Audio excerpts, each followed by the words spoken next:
I have to get mic'd, but I think that's happened now. So, with no further comment, we will begin. First, some initial observations are in order before we specifically address the important topic of sex differences and their complementary nature.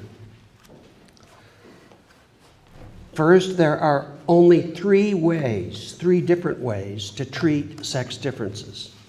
First, one can assume that there are no sex differences that are important and that impinge on personality and behavior in a significant way.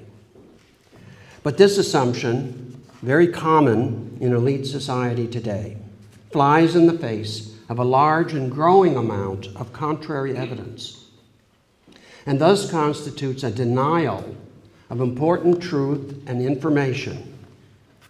It also flies in the face of enormous amounts of historical and cultural evidence that shows that male and female differences have been important markers signifying different roles in virtually every known society and culture. Some of these worldwide social differences between men and women are identified by the evolutionary psychologist Anne Campbell, who, quote, notes that among the human universals found in every known society are binary distinctions between men and women, division of labor by sex, more child care by women, more aggression by men, and domination of the public square by men, end quote. Second, one can assume not only that important sex differences exist, but also that these differences mean that one sex is superior to the other. The common historical example is what is often called Macho Theory, where men dominate and are considered superior to women. In principle, there could also be a Femo theory that reversed the macho understanding. This seems to be historically uncommon and as a social organization probably non-existent, but it is proposed and developed by many of today's feminists. The macho theory, however, has been strongly critiqued by feminists and others as unjust and neglectful of women's obvious strengths and virtues. Many of these criticisms are quite valid. The third alternative has been termed the complementary model, and that is the model I will develop here. The complementary model accepts that men and women are often different in important respects, and thus addresses the truth of such evidence. However, it also assumes that men and women are equal in dignity and moral importance. This position follows from a Judeo-Christian theological perspective. God created both men and women in his image, and thus it is when they are taken together that they represent a more complete image of their Creator. This model could be accepted on other than biblical grounds, but certainly it gets basic support from the book of Genesis and from much recent theological and even some secular writing. Here, we're all familiar, I believe, here with the writings of John Paul II and many others. Now, in addition to the property of complementarity, in addition to that notion, I will propose here that many of the weaknesses of each sex are matched by the complementary strength of the other. This complementarity also implies that men and women create a synergistic interaction that has a special fruitfulness. Most commonly, of course, the creation of a child, and then in time, the creation of a family and intergenerational families. Sister Mary Prudence Allen is especially known for this emphasis on synergy within the framework of complementarity. She also summarizes the 4 basic principles of the complementary model, which she describes as follows, quote, "The 4 principles of complementarity are equal dignity, significant difference, synergetic relation, and intergenerational fruition." That's from Sister Mary Prudence. An important point now, before we proceed. The proposed differences between men and women are based on averages, and there are always a good number of exceptions. For example, men on average are taller than women, but some women are taller than many men. So keep in mind, when thinking about differences between the sexes, these are usually and almost always based on averages, and there's always overlap and some exceptions.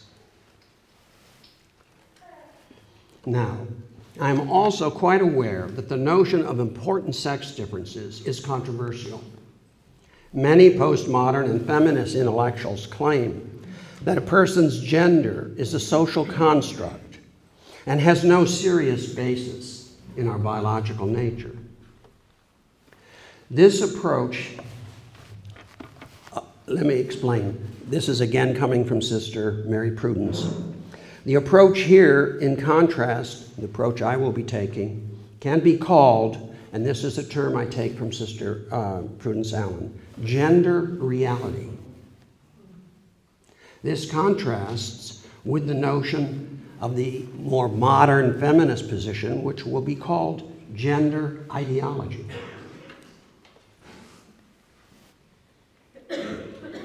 So that's the struggle that in many ways is being addressed when I talk about complementary differences. Gender reality versus gender ideology.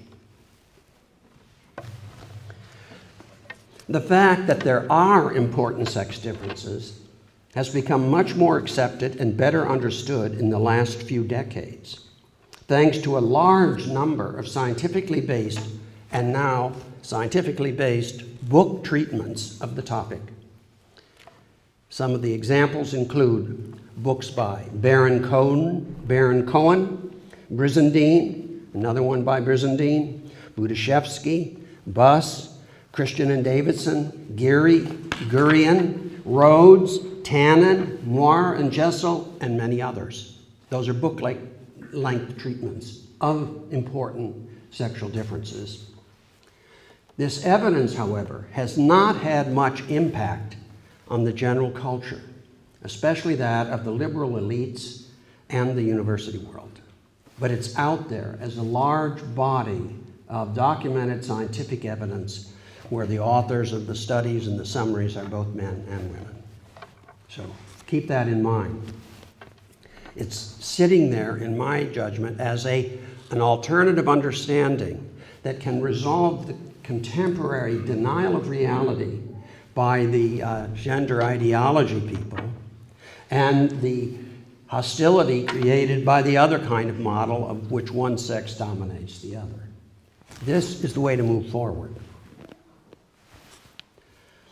Now, we begin with simple physical differences. As I noted earlier, men are on average considerably taller, bigger, and physically stronger than women.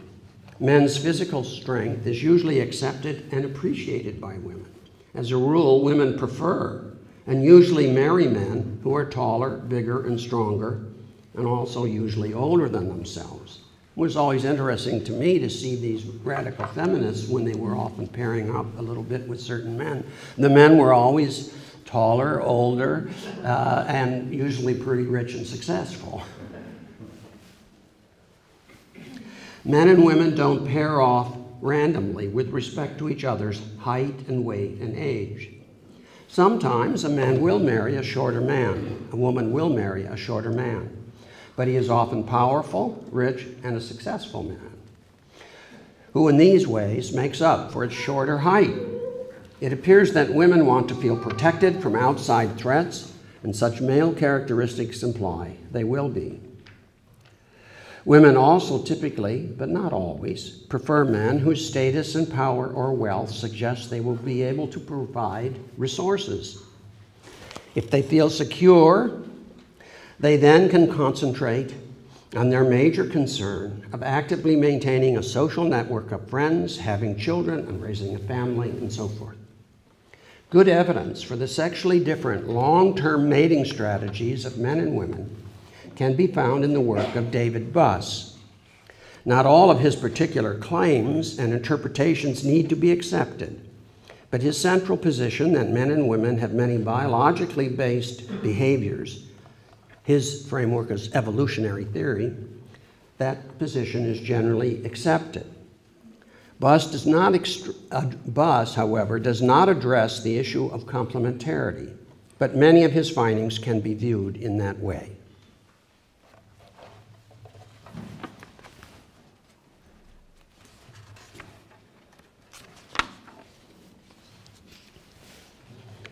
Before we get to some interesting specific dimensions about differences, a few more general observations will be useful. As a rule, women are more involved in personal relationships. This is hardly news. Women seek companionship and intimacy. Their lovers, their children, their friends are central to their sense of well-being. For men, this is less so, and instead their status and their accomplishments are much more central to their sense of well-being. Many other differences flow from these two basic ones, namely that men mostly seek achievement in the outside world and women mostly seek positive interpersonal relationships. For example, women's well-documented higher verbal abilities, memory for faces, and memory for interpersonal events, as compared to men's greater risk-taking, aggression, abstract abilities, are interpretable in this way. After all, when we think about it, children need an attentive interpersonal parent who is readily available and sensitive to their needs. That is, a woman or a mother. But they also need protection and they need resources that must be aggressively sought in the outside world, as commonly provided by a man, a father. We will begin now looking at more particular differences by looking at boys and girls, since it's in childhood and actually even earlier than that, in the very first months of the baby's life, that these differences begin to show. From the beginning, girls are much more interpersonally oriented than boys. They smile and talk earlier and are much more responsive to people in general. Boys are relatively more interested in things, especially things that move and make noise. These differences are now clearly linked to hormone differences in estrogen and testosterone, and they show up at an early age. The frequently observed involvement of little girls with dolls and their response to new babies is just one small support for this difference.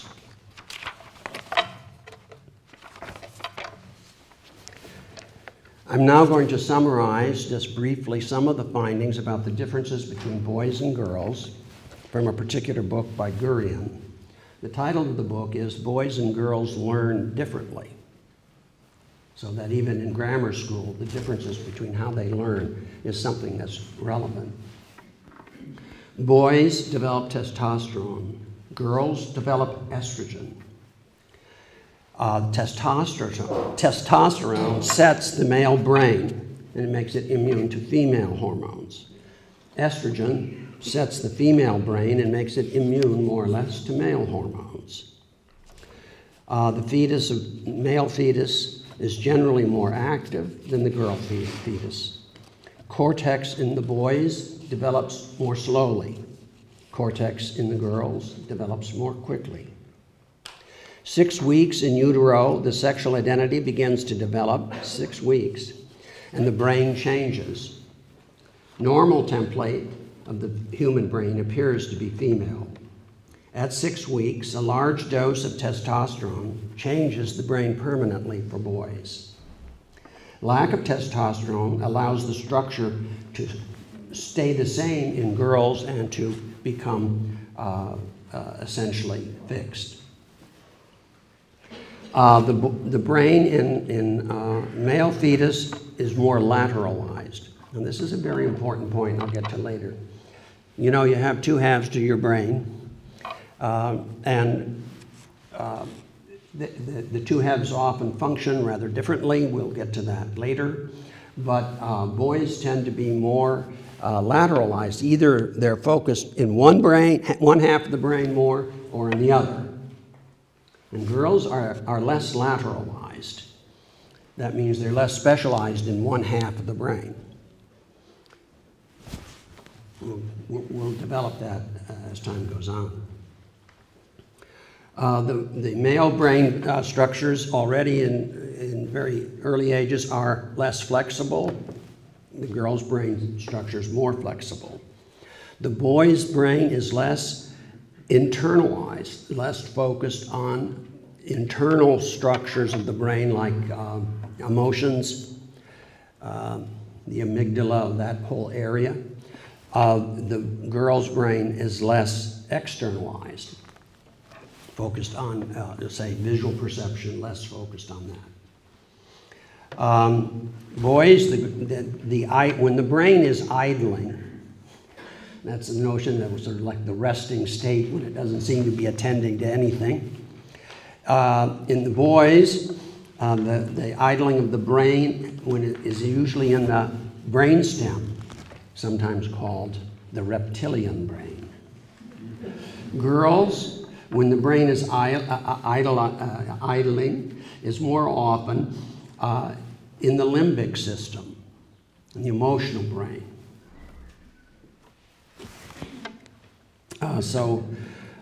This has to do even with how girls are already idling more in the emotional part of the brain. And boys are sitting there more or less like reptiles. Anyway.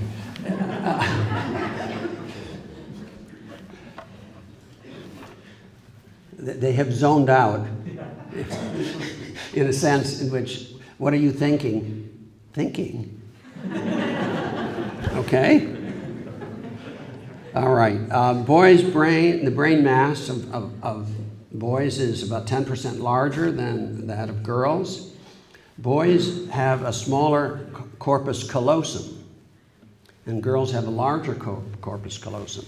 Now, what is the corpus callosum? A very important structure. It's the structure that connects the two halves of the brain.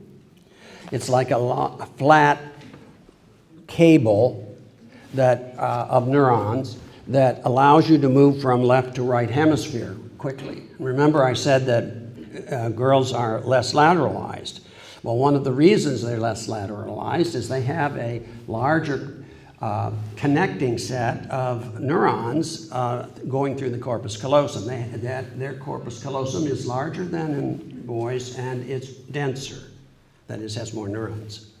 And so they can move back and forth between the two hemispheres very more quickly. Boys very quickly prefer mechanical or sometimes structural toys. Girls prefer soft, cuddly toys or interpersonal toys, like where they talk to each other and have relationships. I once gave 2 blocks to one of my granddaughters, and she didn't she took the 2 blocks and they started talking to each other. They were 2 people. I gave them to my grandson. He got down on the floor and started to build a wall.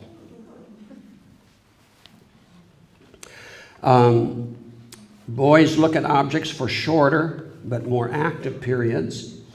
The boy gazes at the mother half as long as the girl does. Girls' play is more cheerful than boys' play.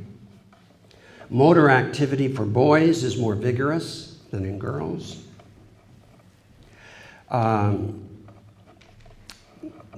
Boys speak first words later than girls. Girls develop better and earlier vocabulary. Boys are less able to multitask, and girls are better able to multitask. Now that multitasking is, I think, related to that Corpus Callosum, allowing you to move back and forth. Boys are already demonstrated at better at general math and at 3D visualizing and reasoning about 3Ds. Girls will read earlier and better. Boys seem to be already more able to separate emotion from reason. Boys are more likely to ignore voices, even their parents. Girls are less likely to ignore voices, and especially less likely to ignore familiar voices. Here are some more examples. Boys tend to like abstract reasoning. They tend to be moderately more deductive in conceptualizing things from general principles. Girls tend to be moderately more inductive. Girls tend to use words when they learn. Boys often learn silently. Girls tend to prefer things as described in everyday language. Boys already seem to find jargon and coded language more interesting. Girls tend to be better listeners, hear more of what is said, and are more receptive to detail. Boys hear less of what's being said and often ask, therefore, for evidence. Boys get bored more easily than girls and require more varying stimulants to keep them attentive. Girls are better at self-managing boredom. Boys tend to use more space than girls when they learn, especially when they're younger.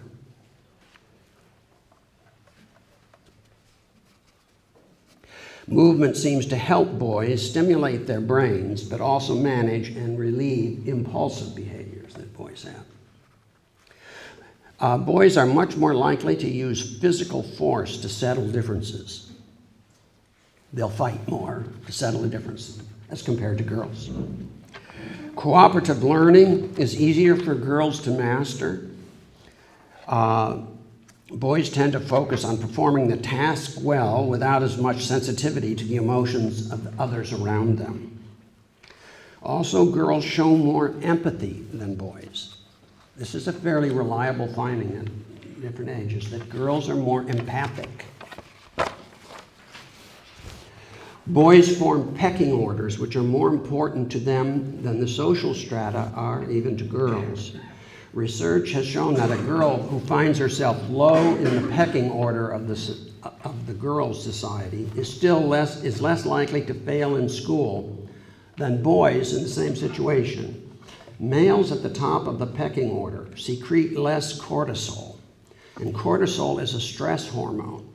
And when the boys are at the bottom of the pecking order, they're secreting a lot of cortisol.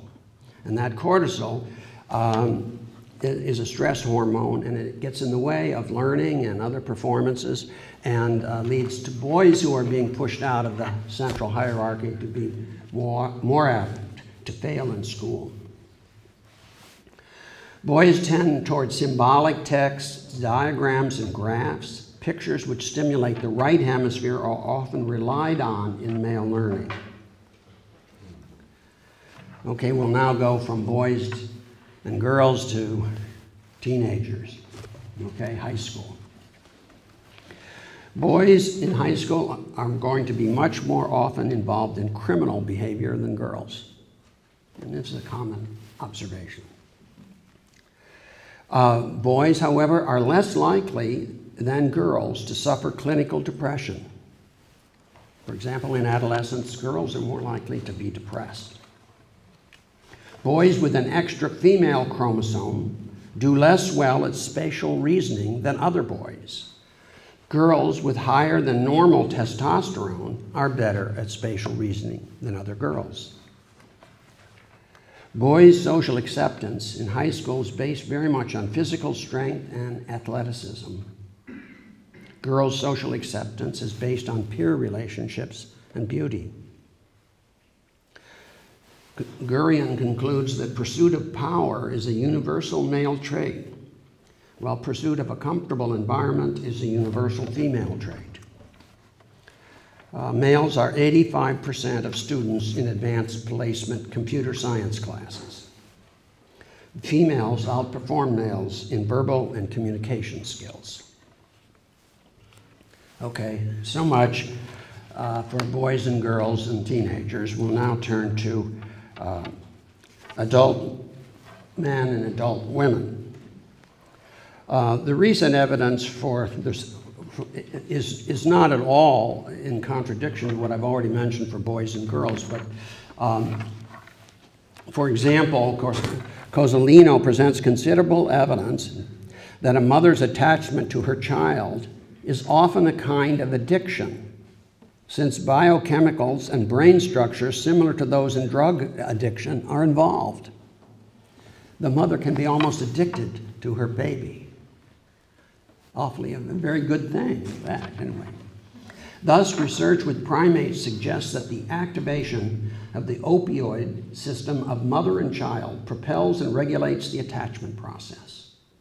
When female primates come together for contact, grooming, or play, endorphin levels increase in both parent and child. Human mothers often report feeling distress, anxiety, and sadness when they are separated from their newborns. In large part, this response is caused by the precipitous decline in endorphin levels that are triggered by separation.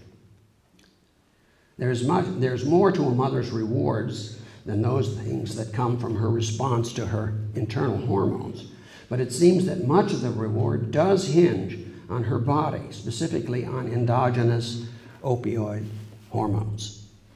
So, I mean, when I saw our children when they were being born, and I saw my wife's devotion to them and the time she spent with them, and how, you know, babies are time consuming, and they, you know, what reward do they give? They don't give you money, they take it, or cost them. They don't give you food, you give them food. You know, where's the reward? I was just amazed, and I was naive about this, and I was amazed to watch the time and energy and devotion of my wife to our children, this showing of love. Well, in fact, it looks like a lot of this is built in. And of course, it would have to be rewarding. Most women would say, oh, the baby is so rewarding just to be looking at and touching and holding and hugging, and, you know, of course, it makes me feel good and so forth. Well, why? Well, it's awfully good that, I mean, you know, obviously before money existed, humans were around. And food, you can't imagine a baby going out in the wilderness and bringing food back to feed its parents. So what's going on here has to be built in, or we wouldn't have survived as a species. This is particularly true for the human, because we have the longest dependency between parent and child of any primate. A chimp is pretty well on its own by after a year or so, maybe two. Imagine a 3-year-old child on its own. It would be destroyed quickly. A 12-year-old child, even so, very vulnerable to exploitation and destruction. Today, I think even 22-year-olds are very vulnerable to destruction. And according to certain psychologists, it's going to be the same even for 32-year-olds. They have to go back and live at home because they can't afford the rent.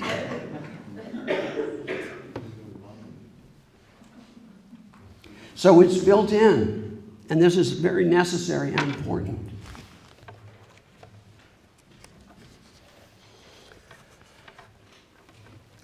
They now know that during pregnancy, the female brain changes. In fact, the brain areas involved in interpersonal responses both actually get larger during pregnancy. The areas for interpersonal and for emotionality and interpersonal bonding, and the areas for face recognition get larger during pregnancy.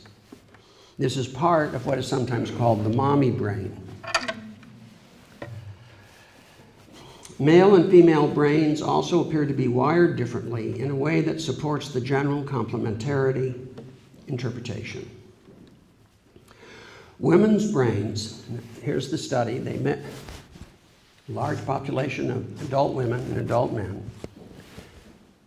Magnetic resonance imagery of what's going on in the brain. And they recorded the brain patterns under a variety of situations and tasks. Women's brains were found to be more connected across the corpus callosum. That is, women are highly connected across left and right hemispheres.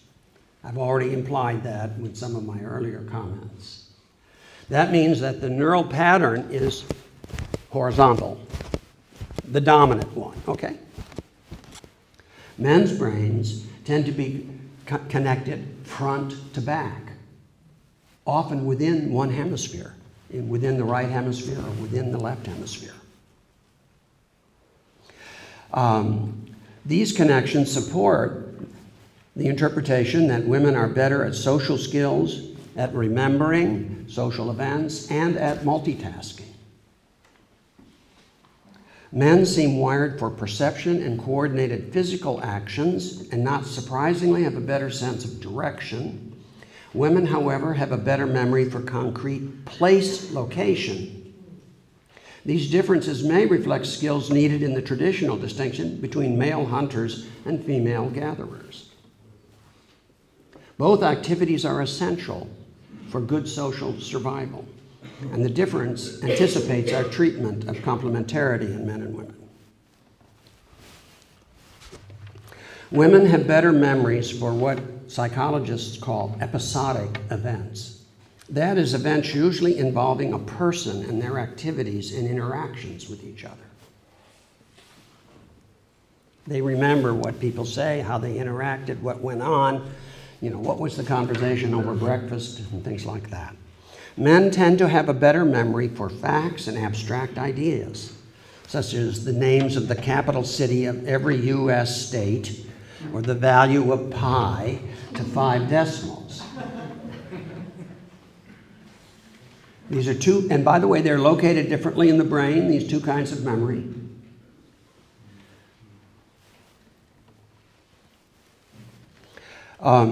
Women also have a richer autobiographical memory and more detailed memory of their interpersonal life. They're more accurate with respect to dates of life events. Again, we see evidence of women's superior people skills. As the work of Baron Cohen has shown, men are better at systematic, abstract, and logical tasks. In addition, men's brains are more modular. Modularity means that men's brains appear to organize types of mental processing in more specific or modular brain areas than do women.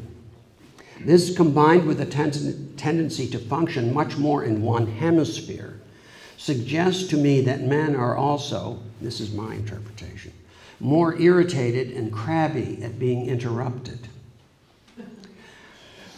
That is, they need to travel a longer internal neural distance to address the interruption, as well as they have more difficulty escaping from their focus in a particular task based on their modularity. For women, crossing the corpus callosum is much easier, and being less module-based, they can more quickly move from one task to another, even if they stay in the same hemisphere. If you think about interpersonal life, family life, dealing with children, not being disturbed by an interruption is necessary because you're always being interrupted. That's what people do with each other. They always interrupt each other. When men go hunting, you are not allowed to talk to each other. That would interrupt the focus on looking for the animal you're hunting. If you talk too much, you don't get invited back to the hunt. They don't want to talk, and you don't talk about emotions or feelings. You talk about, where the deer or the elk are and how to get them and what's going on and what rifle at what distance and all of that. But men, when they get interrupted, I think become crabbier because of the internal jolt that they have to go through to get to the other task and so forth. That's my theory of crabbiness for men. It's just, there are probably other reasons men are crabbier. But that's a good one, right?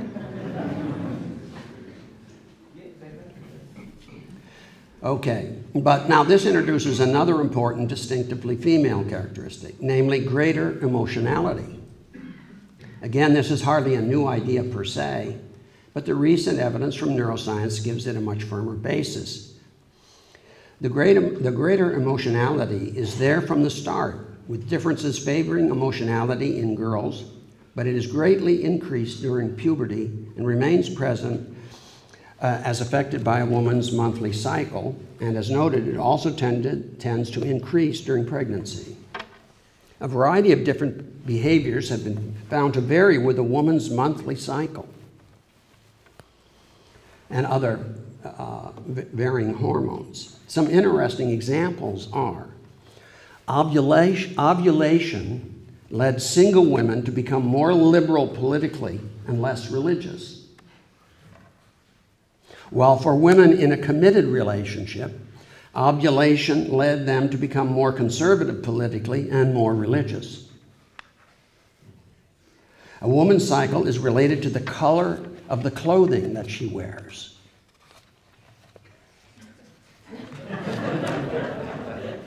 Women tend to wear red during ovulation, when they're sexually available for pregnancy. They did that study. All right. Yeah. Okay. A woman's cycle is related to their perception of the masculinity of men's faces.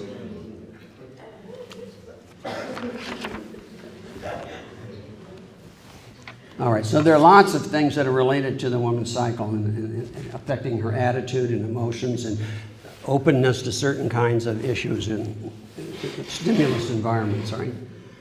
Now, some might argue that although women are more expressive of emotion, men are just as emotional but don't express it.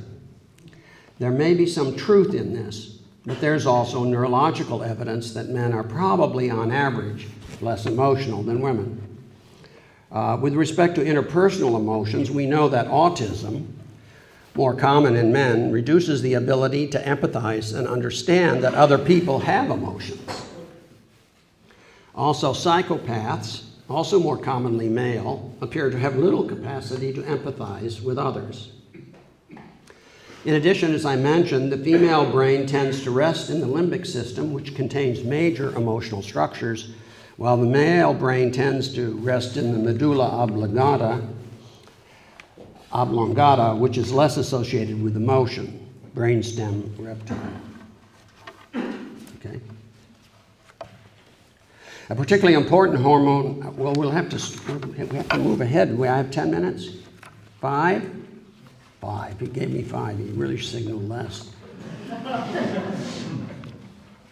I have a lot of other material I could cover, but I won't. I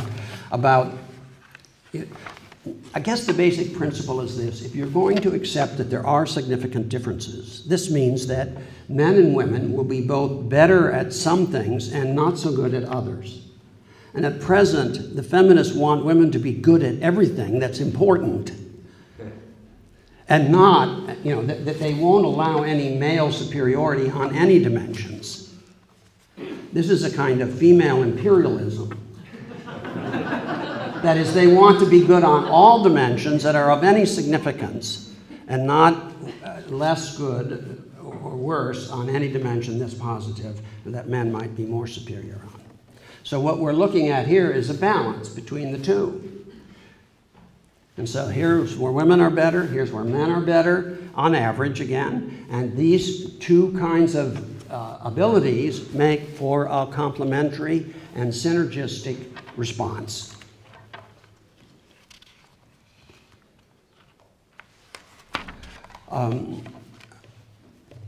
One of the things that's interesting to me, I just mentioned this in passing, as you know, men are more likely to be autistic, and a little bit of autism seems to be a good thing if you're going to be a scientist. Too much autism, no, but a little bit seems to be quite helpful. And I would like to propose that the concept of modern science, which began, let's say, with Bacon and Descartes, is a kind of autistic worldview. And the main reason is that they rejected intention and purpose, or telos, as being a property of the world. And therefore, they got rid of anything that had the quality of a mind as present. But it's an assumption that was made for modern science. And if we come back to the issue of introducing telos, or purpose, or intention in some sense into the understanding of the world, we have broken from that implicit autistic set of assumptions underlying modern science. And we've gone back, of course, to Aristotle and a few other things, but we've made the world less hypermasculine by the assumptions that you're operating on. Because the autistic person has trouble understanding that other people even have intentions. That's why autistic individuals tend to be more atheistic. A personal God is almost impossible for them to imagine. So, I only have 3 minutes now.